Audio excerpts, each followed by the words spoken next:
ถ่ายตรงที่สุดที่เห็นเรา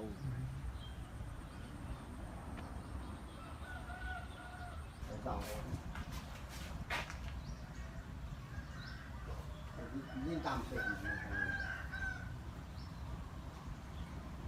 ตรงนี้คือเสาด้านนี่หลังเปิดแล้วเนี่ยนี่เปิดประตูเลยเปิดทางนี้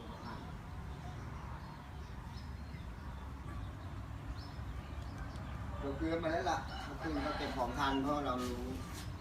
ของโกงเก่าเจ็บขายทุกวันร้านทุกวันครับ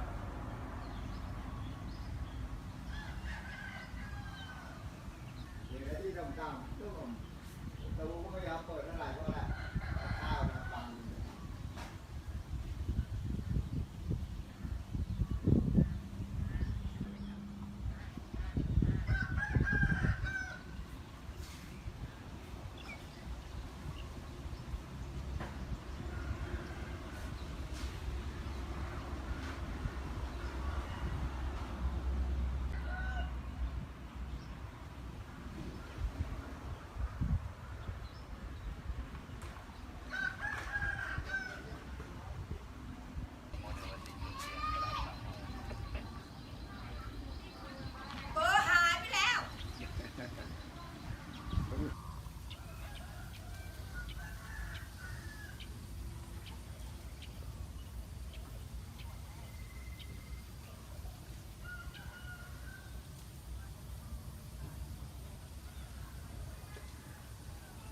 จากนี้มันเก็บมันสะอาดเลยเป็นไรก็มันเลย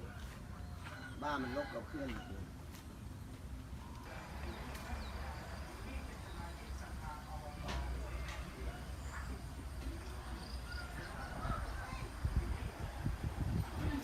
ขึ้นมาตอนเช้าครับเพราะว่าผนังประตูทางใต้เปิดก็ยังขึ้นถ้าไม่เปิดก็คงจะขึ้นเยอะกว่านี้ก็เหมือนทุกปีแล้วครับผมก็จะทำร้านไว้ที่บ้านทางสูงแล้วก็กาเก็บของสำคัญวางไว้ก่อนที่จำเป็นแต่วันนี้เอาขึ้นมาปกติอยู่แถวตรงนี้แล้วก็ขึ้นมาตรงนี้